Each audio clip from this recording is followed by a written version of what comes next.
কেমন আছো আমার ছোট্ট বন্ধুরা? আশা করি তোমরা সকলে ভালো আছো এবং সুস্থ আছো। আজ আমি তোমাদের জন্য আবারও একটা নতুন গল্প নিয়ে এসেছি। গল্পের নাম যমজ দুই ভাই এবং গুপ্তধন। চলো তাহলে গল্পটা দেখি। এক গায়ে বাস করত এক চাষি।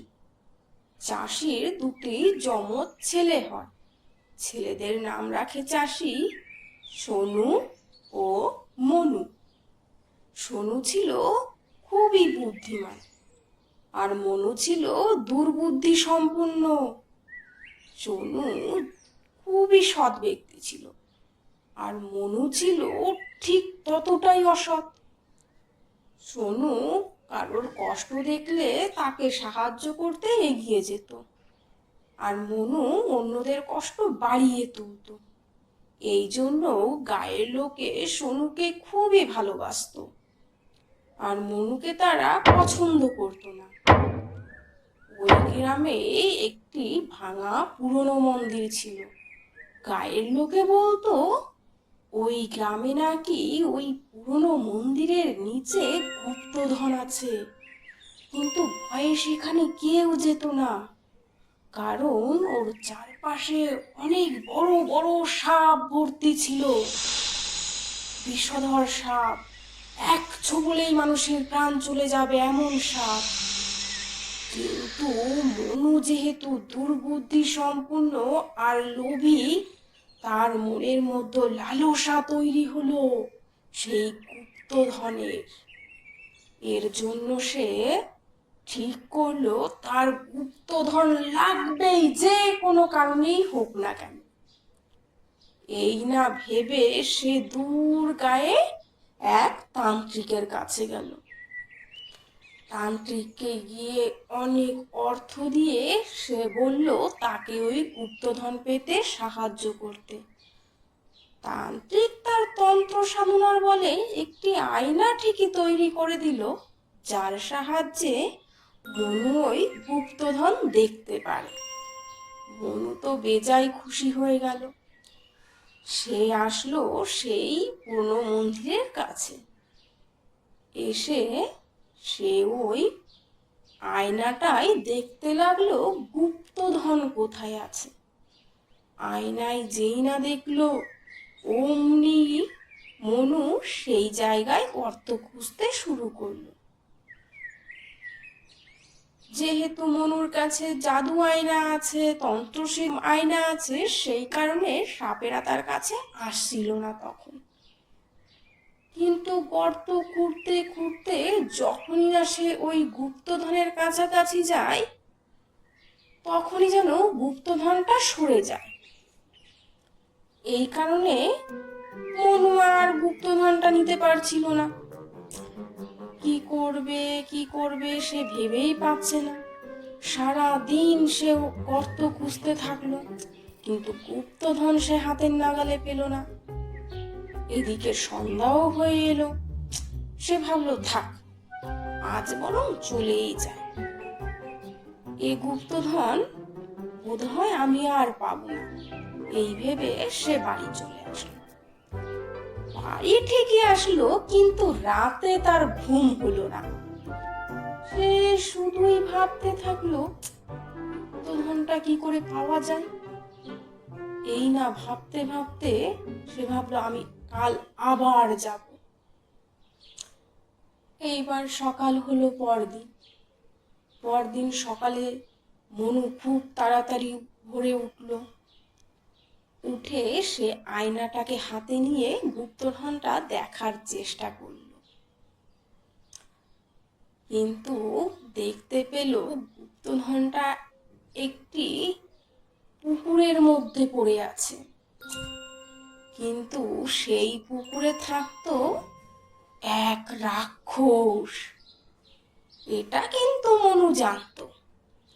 তাই সে বুদ্ধি করে সোনুকে পাঠানোর বুদ্ধি করল, যে সোনুকেই বলবে তার একটা বল ওই পুকুরে পড়ে গেছে, বলটা যেন সোনু এনে দেয়।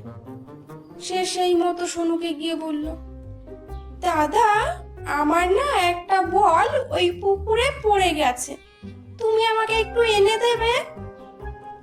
এই না শুনে সোনুর খুব মায়া হলো। সোনু বলল, আচ্ছা ভাই, ঠিক আছে, আমি তোকে বলটা এনে দেব, তুই চিন্তা করিস না, আর কাঁদিস না তো অত। এই না বলে সোনু গেল সেই পুকুরে। সে যেই না পুকুরে নামলো, অমনি সে পুকুরের মধ্যে তলিয়ে গেল। দৈত্য প্রথমে রাগান্বিত স্বরে বলল, কে তুমি হে বালক? সোনু বলল, আমি সোনু, এই পুকুরে না আমার ভাইয়ের একটা বল পড়ে গেছে, আমি সেটাই নিতে এসেছি দৈত্য রাজা। যখনই না দৈত্য রাজা শুনলো তার মুখে এবং সোনুর নিরীহ মুখটা দেখলো, তখন দৈত্যের ভারী মজা এবং মায়াও লাগলো। কারণ এতদিনে দৈত্য কোনো এক মানুষের দেখা পেল এবং তার সঙ্গে কথা বলার সুযোগ পেল। সেদিন সারাদিন দৈত্য সেই সোনুকে খুবই ভালোবাসলো এবং বলল, ঠিক আছে, আমি তোমাকে তোমার বল ঠিকই দেব, তবে তার জন্য তোমার আমার সঙ্গে আজকের দিনটা থাকতে হবে। সোনু উপায় না দেখে রাজি হলো থাকার জন্য। সে সারাদিন দৈত্যের সেবা করলো, দৈত্যের জন্য নানান খাবার তৈরি করলো।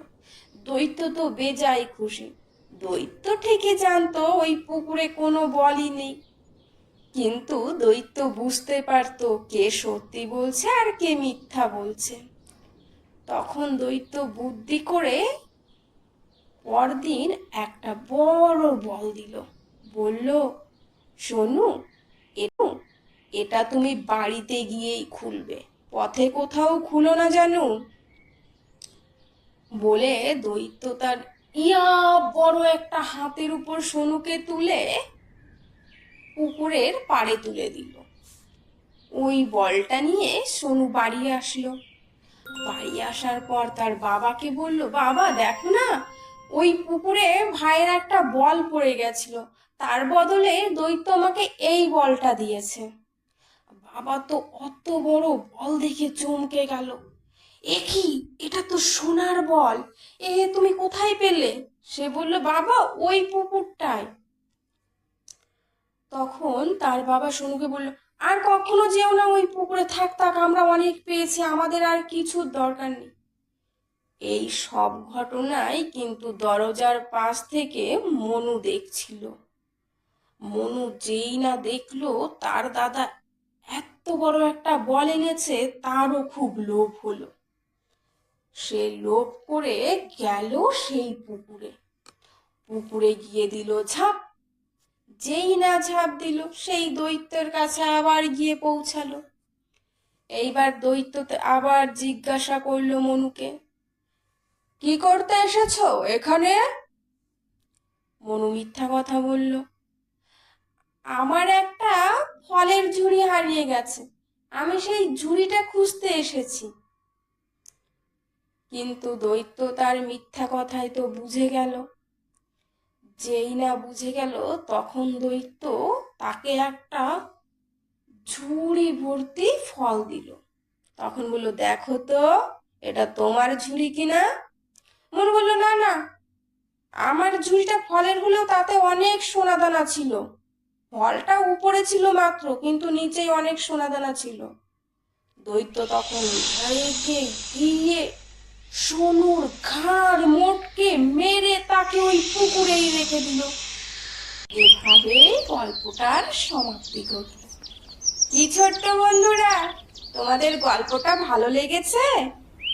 যদি ভালো লেগে থাকে তাহলে একটা লাইক এবং সাবস্ক্রাইব করে আমার পাশে থেকো। ধন্যবাদ।